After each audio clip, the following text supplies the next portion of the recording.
So it's a fact that academic freedom, as commonly understood in the UK, is either curtailed, repressed, or non-existent in some parts of the world, including some of the authoritarian states that our speakers will discuss today. Academic freedom is far greater, but still at risk in democracies such as the UK, where the twin pressures of the market and security policy place limits on the autonomy of scholars.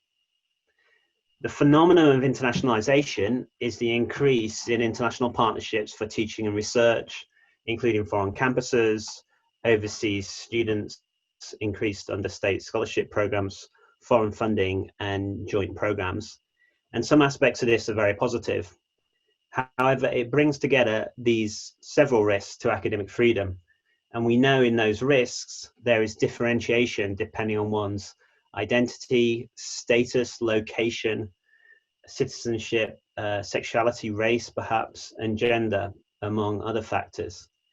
For this discussion, I think it's worth dwelling on the importance of location as a differentiator of academic freedom.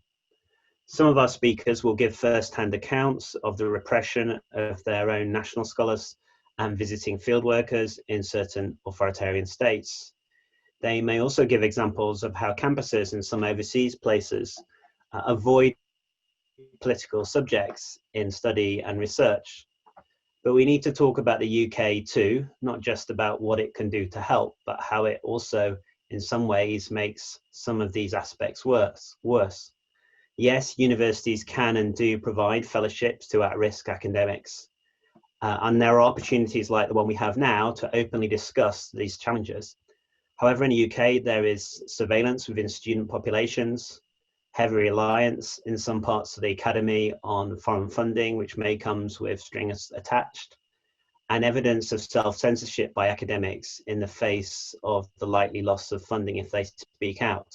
And government policy by the UK doesn't always make these things better, it can make them worse.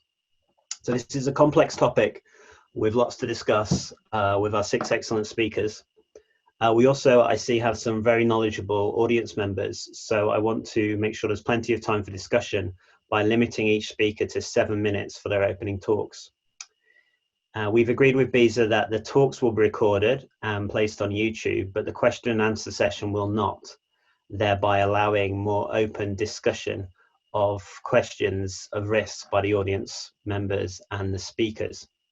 And a final housekeeping note is that I am the lone adult in my house at the moment, and the kind of homeschooler, if you like, and my son will be making beans on toast downstairs as we speak, so nothing can possibly go wrong.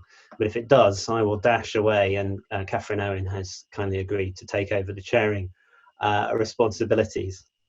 So without further ado, we are going to go to our 6 speakers. I'll introduce them all in the order in which they will speak, and I'll introduce them as they speak. So our first speaker is Cheng Miao, who is a human rights activist and lawyer in China. Teng is a lecturer at the University of Politics and Law in Beijing. He has been arrested at least twice, according to the Wikipedia page, and he is currently Grove Human Rights Scholar at Hunter College in the City University of New York. So Biao, please, you have 7 minutes to speak. Thanks. Thank you, John. Thank you for inviting me. So when I was teaching at a university in Beijing,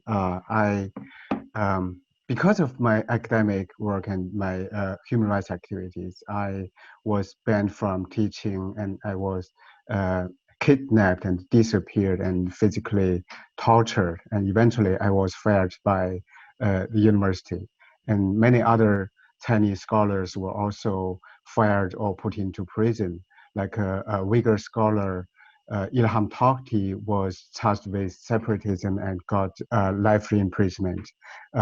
He won Sakharov Prize last year. Some scholars were even sentenced to death penalty. And in 2014, I went to the Harvard University as a visiting scholar. And Harvard once canceled my scheduled talk. The reason was president of Harvard was in Beijing meeting Xi Jinping. And ABA, American Bar Association, invited me to write a book, but they rescinded the proposal. They told me to publish my book would anger Chinese government and jeopardize their programs in China. And last year, Columbia University canceled a panel in which I was a panelist, and we were supposed to talk about the human rights situations in Hong Kong, Xinjiang, and Tibet. So there are many other more alerting cases like CSSA in the United States and UK and many other countries. The Chinese Scholars and Students Association receive funding and direction from Chinese embassies and consulates.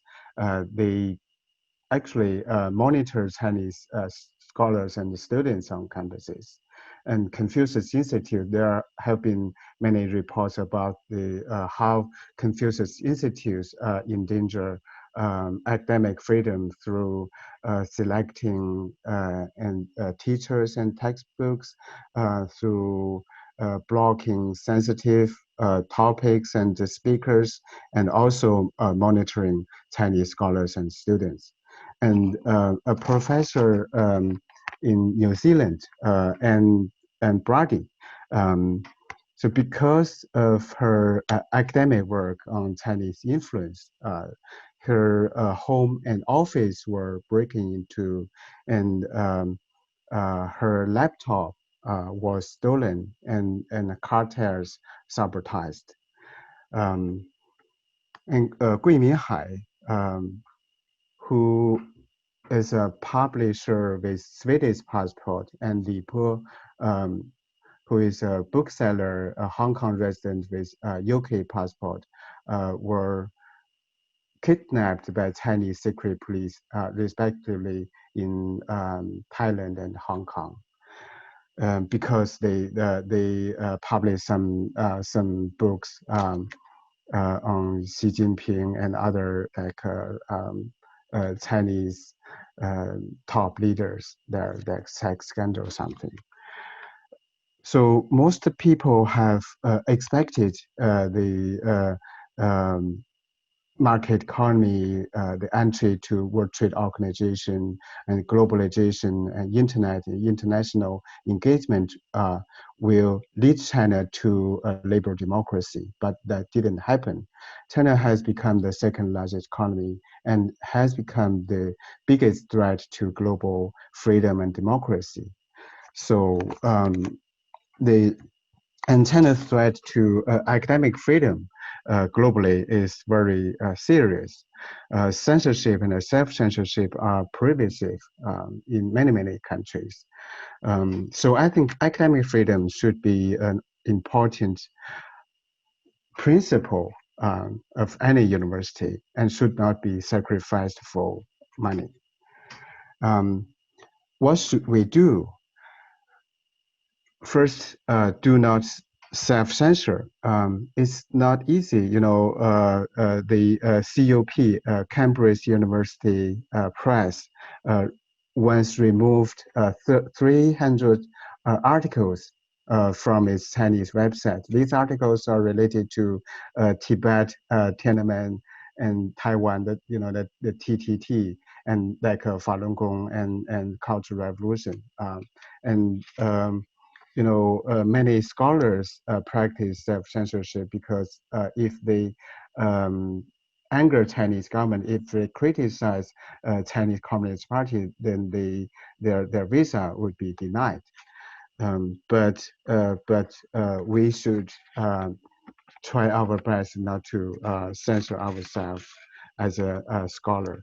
And then close all Confucius institutes because they are sponsored by Chinese government, and there are many evidence that Confucius Institute have become an urgent threat to academic freedom and free speech in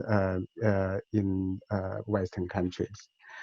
and scrutinize CSSs and exchange programs. And universities and think tanks should be required to disclose their fundings from Chinese government and companies, also from other authoritarian, totalitarian states and enterprise. And democratic government should facilitate universities' capacity to counter the financial allure of authoritarian governments. And many Chinese students are studying in the United States and Europe. So they and the university have, the university have reason to censor themselves because if they anger Chinese government, they lose Chinese students and they lose money. And finally, we should guarantee the academic freedom at the universities, the Western university in China, like NYU, Duke University, and University of Nottingham, and Liverpool University. It's very, very difficult because I know a student graduated from NYU Shanghai, and she told me for her 4 years at NYU Shanghai, not a single professor talked about Tibet or Tiananmen or concentration camps, and so it's like a mission impossible to guarantee academic freedom in these Western universities in China. Thank you. Thank you, Cheng Miao. Our next presenter is Dr. Catherine Owen, who is a British Academy postdoctoral fellow and lecturer in international relations at the University of Exeter. And she spent several years working at universities and conducting fieldwork in China, Russia, and Central Asia. Kat, over to you. Hi, everybody. Can everyone hear me okay? Yeah, brilliant. So yeah, thank you to John and to BISA for organising this roundtable. It's a very complicated and highly topical subject. As John said, the comments I'm going to make today are based on my work in China and Russia, attempting to forge research partnerships, some successful and some not, with scholars based in those countries.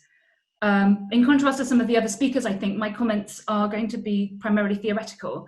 And they're based on an article I recently published in the British Journal of Politics and International Relations on this subject. So yeah, John gave a set of, I think it was 5 questions to motivate the discussion. I'm going to just look at 2 because they're also complex. The first one I'm going to look at is, what do we mean by academic freedom and how is it maintained? So I understand academic freedom as the right to do teaching and research without fear of reprisal from the university where one works, or from the government in the country where one lives, or crucially from foreign governments. Importantly also for our discussion, academic freedom is also deeply entangled with other types of freedoms, including freedom of speech, freedom of assembly, a free press, and an open internet. So given the institutional architecture required in order to guarantee and safeguard this right, academic freedom is first and foremost about the relationship between the university and the government. And in a democracy then, this government's role in maintaining academic freedom is, at least in theory, to protect the independence of the university from forces that seek to control researchers' output, be that foreign governments or, I also think, corporations. So obviously in the UK, our universities are based on this commitment to academic freedom. That's how the scholarly tradition has developed in both Europe and in the USA.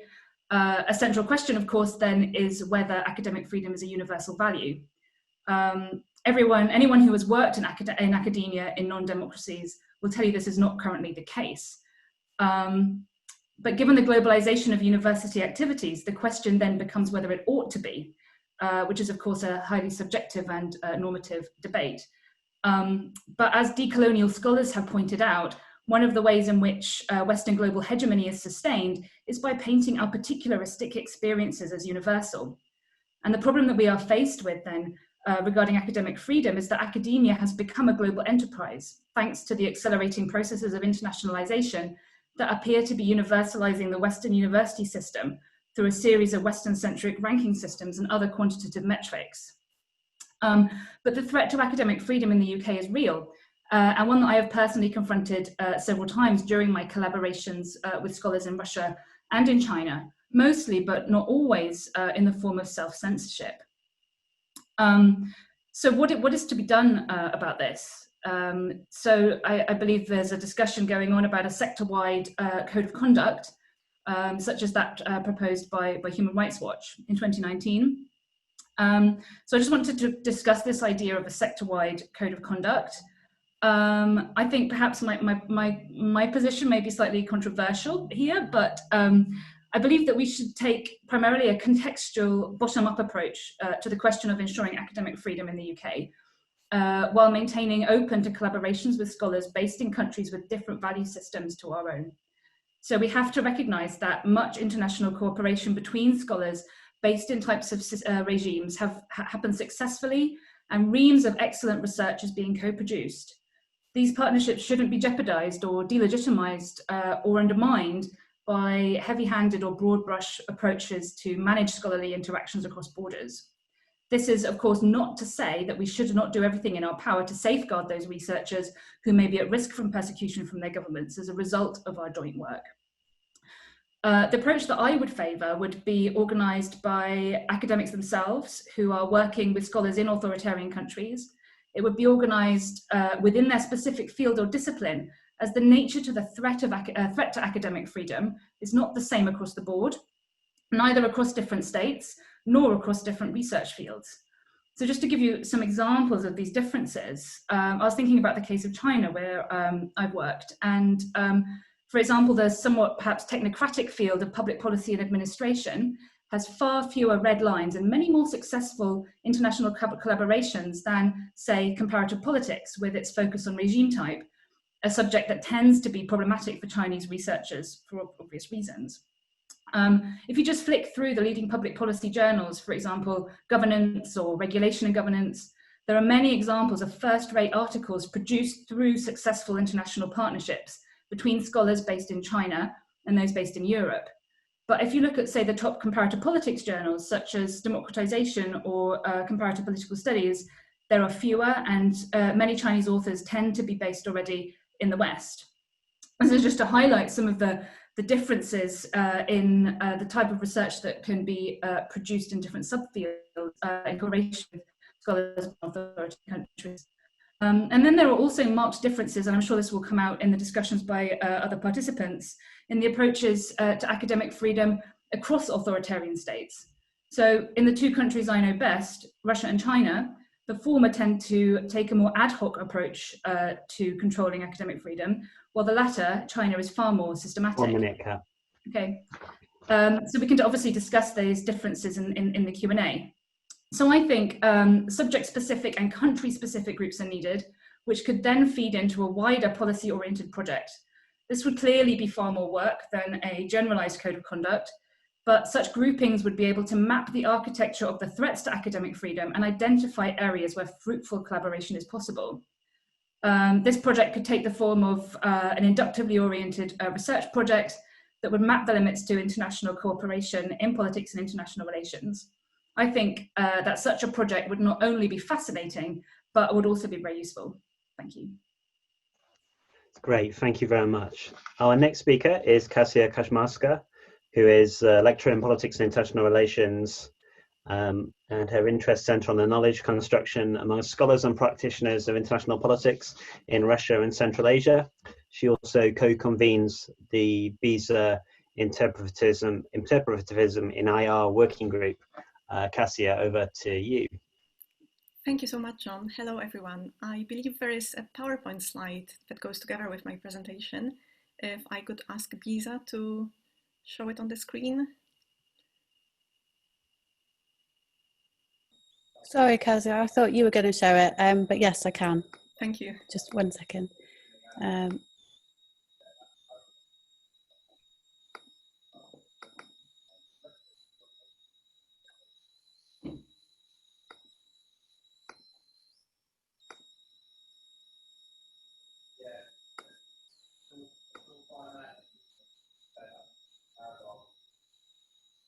Okay, great. Thank you so much.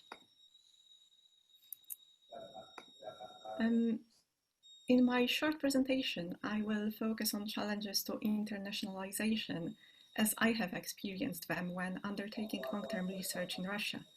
I will also build on conversations and research interviews with scholars currently based in Russia. And I'd like to organize my talk around 3 points.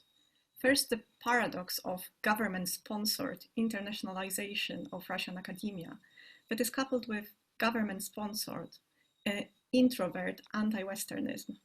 Second, I will speak about indirect repression that leads to self-censorship. Finally, I will mention scholars' agency and their coping strategies, emphasizing that internationalization should encompass activities that support academic freedom internationally.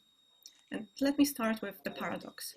For the past decade, the Russian government has been ascribing new roles to academia. Universities are meant to contribute to economic growth and act as prestige booster on the international stage. With that end in sight, the government undertook to elevate Russian universities in the world university rankings. It has been doing so with the help of several projects. One of them is the Russian Academic Excellence Project, which aims to support Russian universities in maximizing their position in the global research and education market, including by helping 5 universities establish top positions in internationally recognized rankings. The national project Science, Nationalny Projekt Nauka, is another government-sponsored program that aims to secure Russia's place among countries that lead in science and technology. Its objective is to make Russia an attractive workplace for leading Russian and foreign scholars.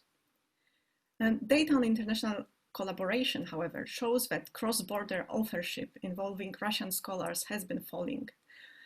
Indeed, international collaboration of Russian scholars with their counterparts abroad faces many obstacles, including the generally decreasing budgetary resources for higher education and research in Russia.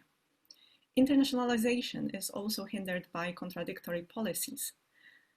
For instance, last year, in a bid to protect industrial secrets, the government restricted Russian scholars' contacts with foreigners by requiring them to notify the ministry about such meetings.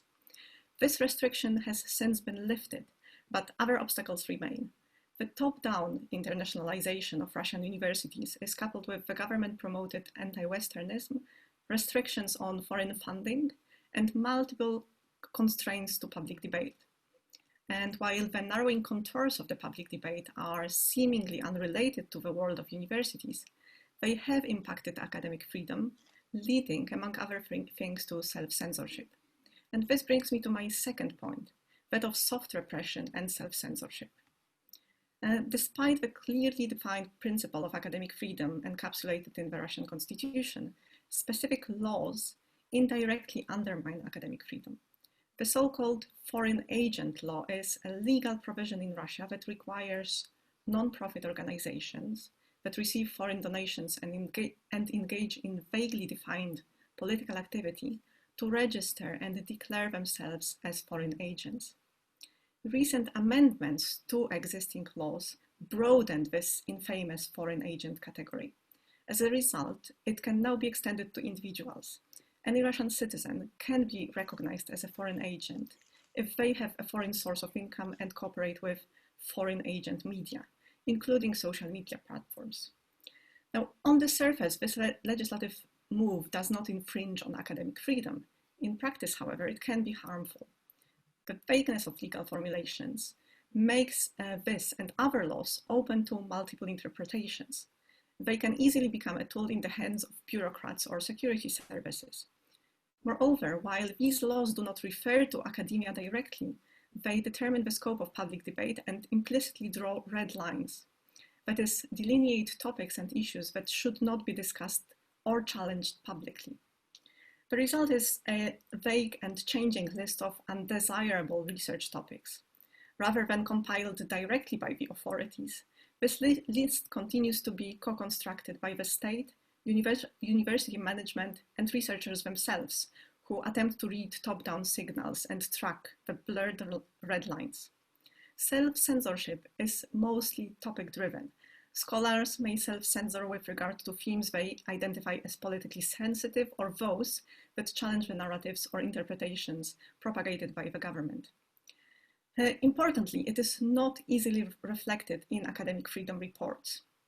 Finally, and this is my third point, let me briefly discuss scholars' coping strategies. To be sure, there is no unanimity among Russian scholars in their assessment of infringements to academic freedom. They also tend to have varying understandings of the concept and its practical application. Some deny the existence of any obstacles to academic research and teaching. Others consider academic freedom severely undermined. These assessments depend on each scholar's position in the academic hierarchy, types of institutions they work at, and their readiness to share their opinions with outsiders. Scholars have developed several coping strategies as well. Accommodation is one. It is accompanied by different forms of resistance to state practices. Academic freedom may be discussed by individual scholars on social media, for instance.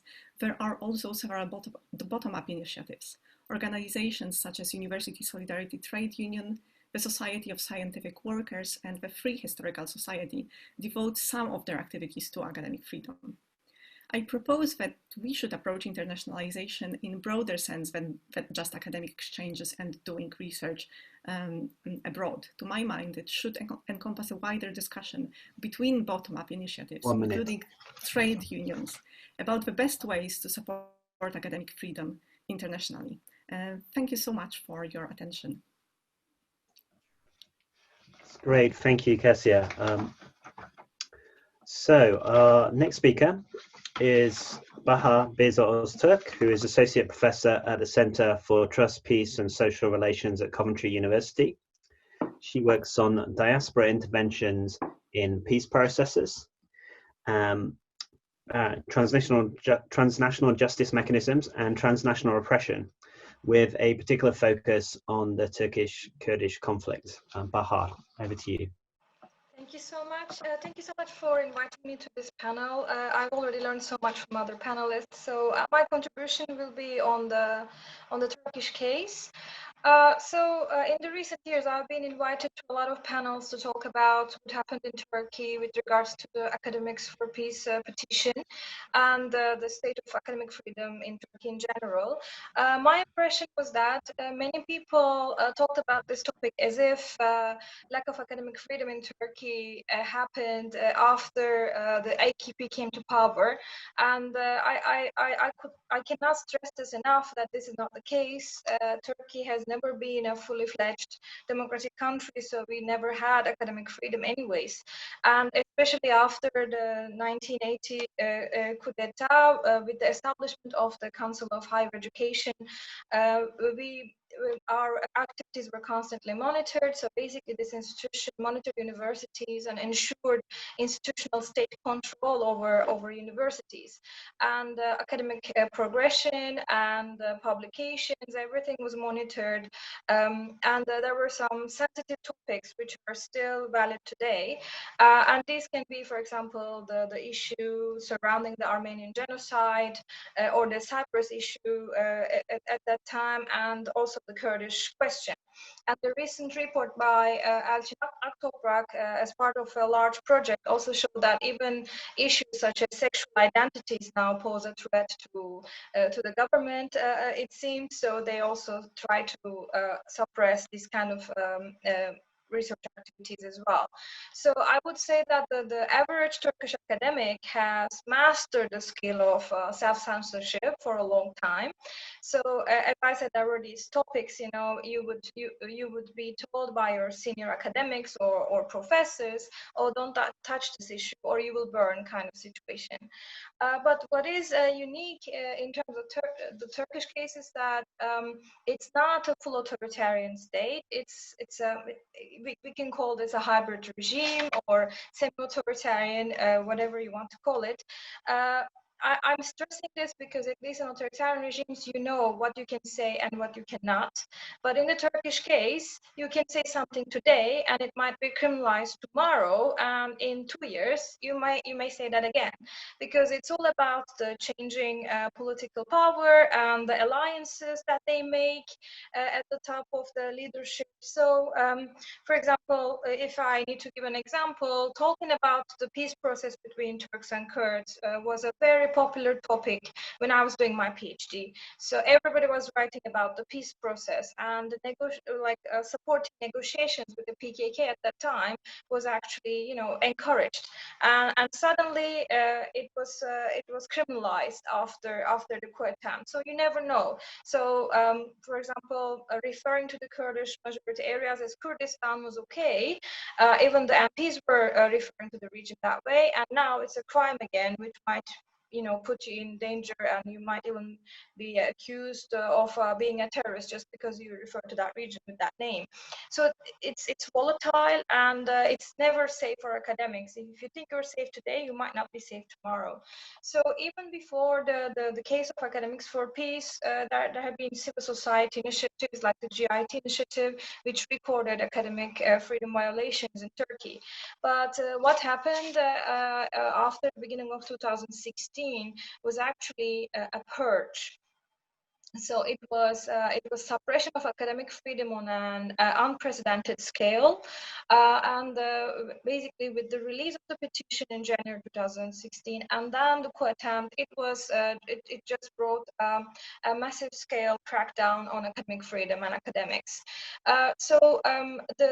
For those who don't know much about the petition, so it was more than 1,000 academics came together and signed a petition asking for the peace processes to be rejuvenated, and they criticized the Turkish government for its actions in the Kurdish majority areas, and stated the human rights violations and asked for international intervention in a way just to monitor what's happening there with regards to human rights violations.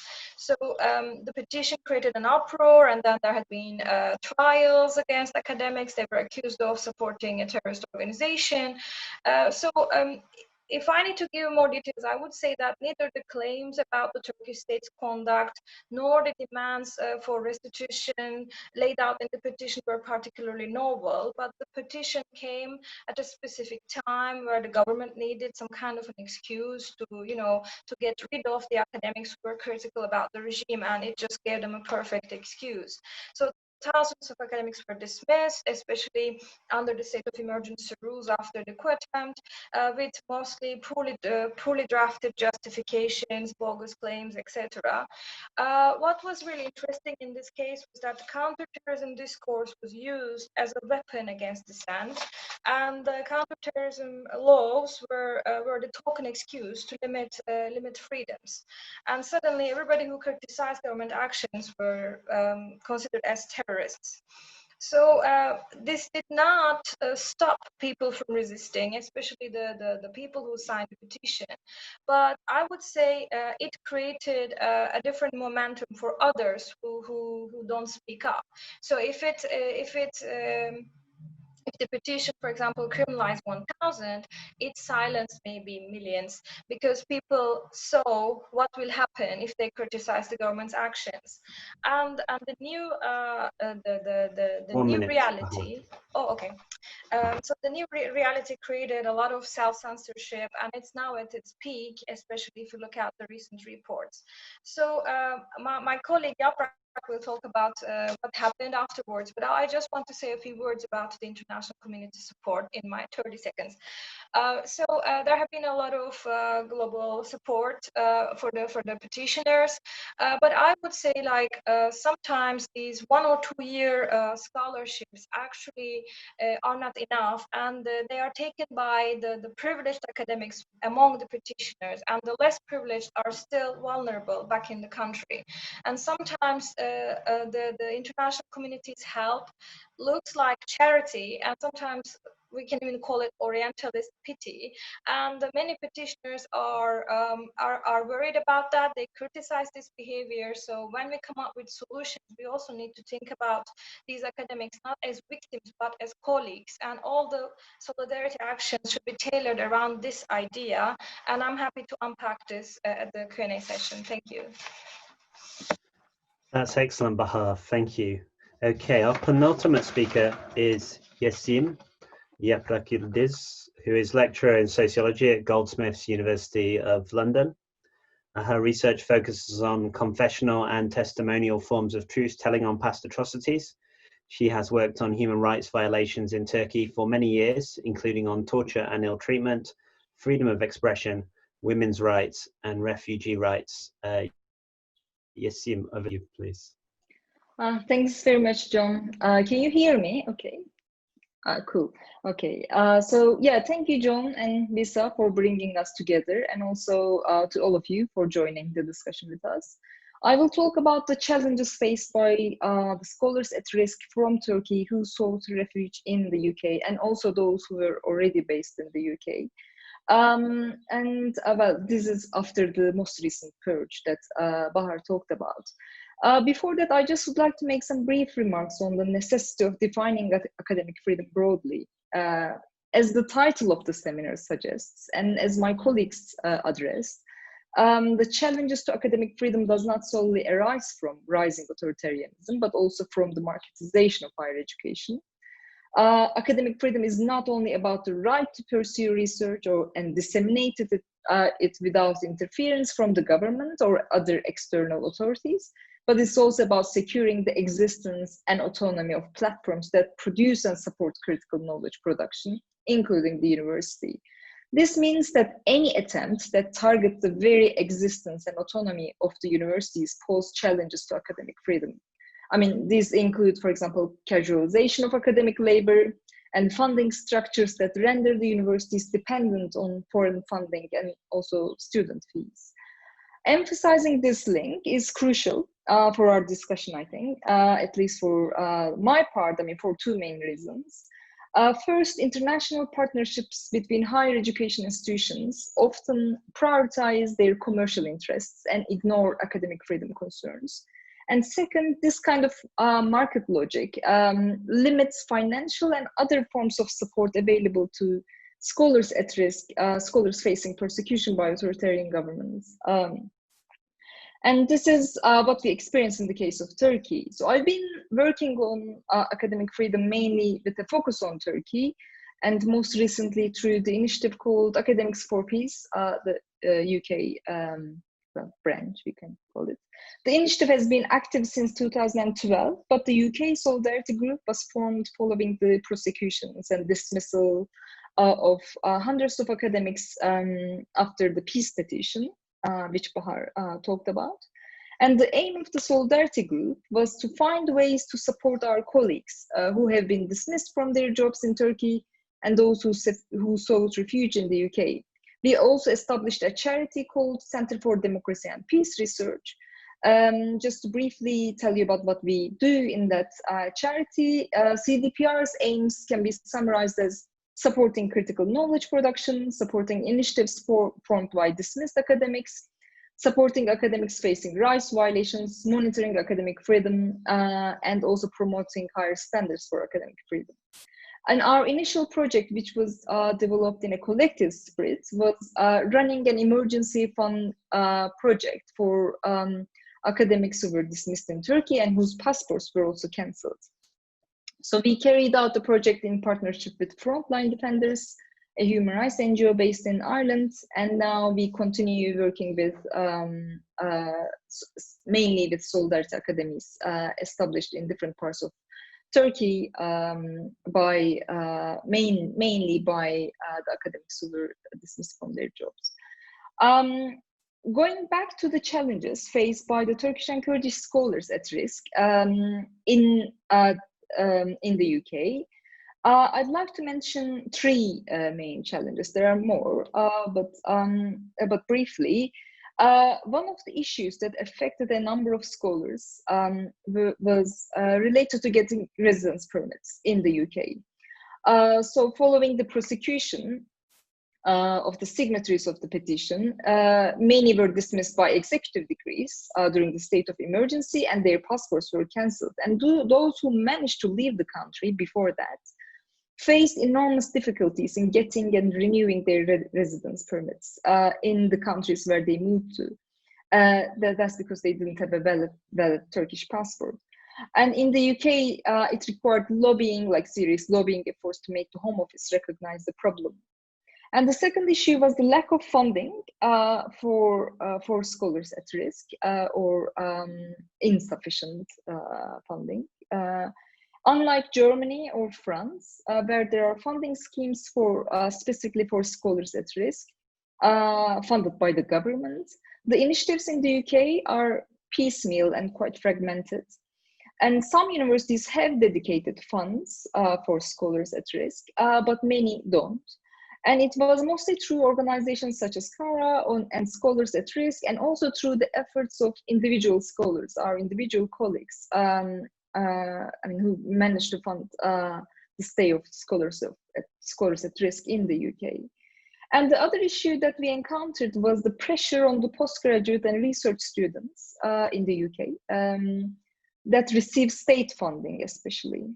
They were pressurized to change their research topics. Some of the students' funding was cut due to their political activism, and some faced immense pressure to work on non-Turkey related topics. And this pressure was both through informal and formal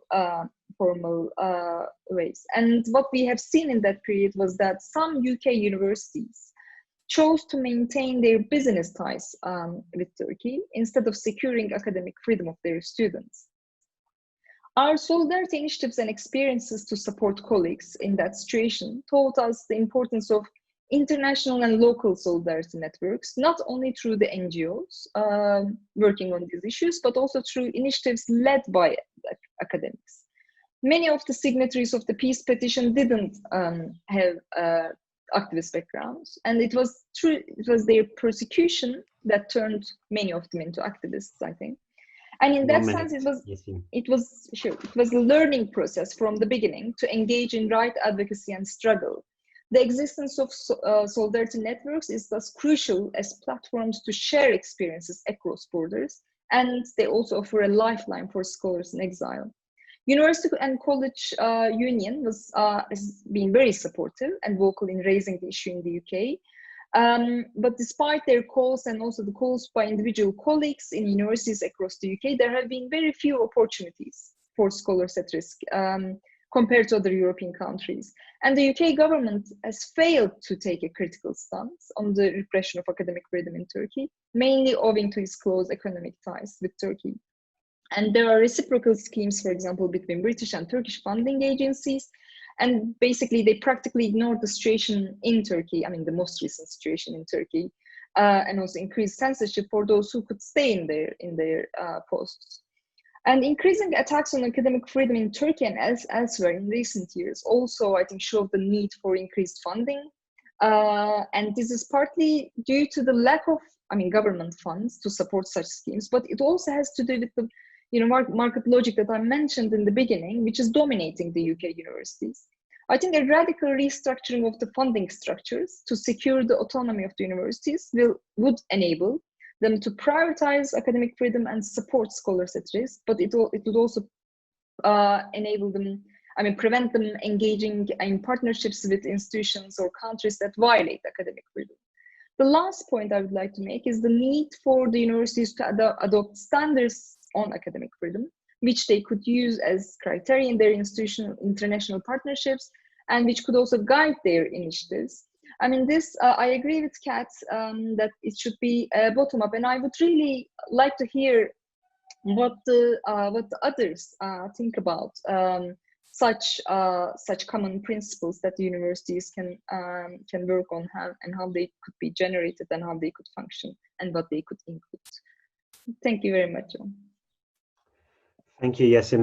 That was great. We move now to our final speaker, who is Stephen Wordsworth.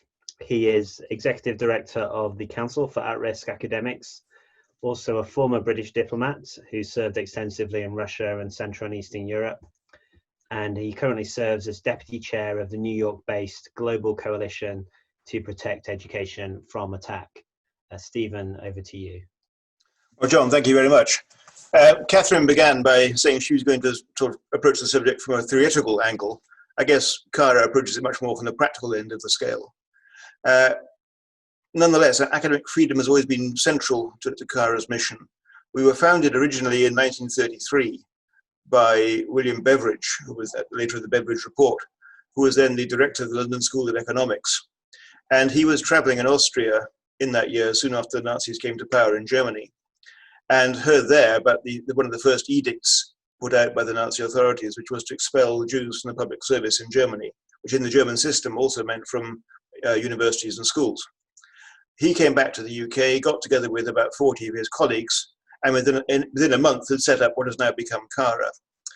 From the very beginning, the mission had two parts, both what they call the relief of suffering, so helping the individuals, but also the defense of learning and science, I guess what we would now call academic freedom, realizing how important it was that the knowledge and skills that these people had should not be wasted, should not be dispersed, but could be used for the good of all. Since that beginning, and we're now talking about, 87 years ago, we have continuously worked to support academics who are at risk around the world. Essentially, we are there for when things go badly wrong. We have two main programs currently. One of these is what we call the fellowship program, which is, if you like, the original rescue mission. And there are many reasons why people seek our help under that program. It can be because of a general conflict, and Syria was a good case in point, where many of those who wanted help were not being specifically targeted individually, but were at universities which could no longer function, which had been destroyed or were under attack or had been overrun by ISIS or whatever, and they needed to get away. But there may also be very sort of personal reasons. It can be a question of someone's religion, ethnicity, sexual orientation, gender identity, whatever. But there are a significant number of those who come to us because of persecution over something they have written or said. Now, we heard from Bahar and Yeşim about Turkey, and obviously that's a big issue for us. But also there are many other countries where people can get into trouble. We have people, for example, who are bloggers in Bangladesh or Pakistan, who have blogged about something which some extremist group or other decided amounted to blasphemy, and they were told in no uncertain terms that their lives were in danger and they had to get away. In other parts of the world, a few years ago, in the time of the Mugabe regime in Zimbabwe, there was somebody there who was deemed to be part of the opposition, a university lecturer. And the first thing he knew about being in trouble was when he went into his lecture theatre one day and found 4 or 5 big guys sitting in the front row with dark glasses on who just looked at him. They didn't do anything. They didn't need to do anything. The message was absolutely clear. So people in that situation need to get out in a hurry. And that is what we specialize in, if you like. And that is, we don't deal a lot with people who are already academic refugees here in the UK who are physically safe. Not because we wouldn't like to, but it's a question of resources. And we tend to prioritize our resources in helping those who are actually still at physical danger and need help to get away to somewhere where they can carry on their work in safety. We currently have something like 300 fellows we're working with under our fellowship program, and they have maybe 450 dependents also, because of course the families come too, spouses, children, whatever. The other part of our work is what we call our regional programs. Currently our Syria program, which is based in Turkey, mostly most of the work done there. That is where the largest single community of Syrian exiled academics is. And with them, we have a whole series of work strands, English academic purposes, academic skills development, various research projects, and essentially all working with them to develop their skills, to stop them losing those skills, stop them being dispersed. Really with the aim of both our programs is to provide people with the support they need to continue their careers, with the aim that one day, when they can, they will return home and take those skills back with them, because they will be very badly needed when it is possible to rebuild societies that have been destroyed either by conflict or by bad government or by an extremist takeover or whatever.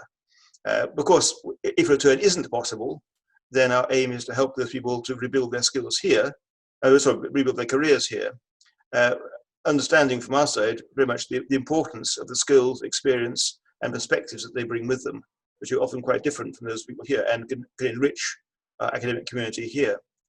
In terms of how people can show solidarity and support, and we have 121 UK universities who are signed up as partners to work with us.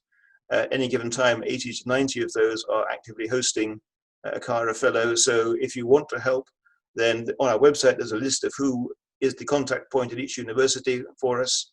Get in touch with that person, see if they can use your help in some way, or contact us directly and ask what you can do. We can certainly use all the support we can get. Our regional program in Syria relies heavily on the support, volunteer support, of UK academics. We have about 120 academics who are working in one or other of the work strands, delivering workshops, now of course all online. Normally there are some physical workshops as well. A number of seminars and other events, all run and all made possible by the contribution of individual academics who want to help their Syrian colleagues who are in such difficult situations. So lots of things to do. I think that's more or less my 7 minutes. I will stop there and very happy to take questions afterwards. Thank you. Wonderful. Thank you, Stephen. And thank you everyone for keeping to time.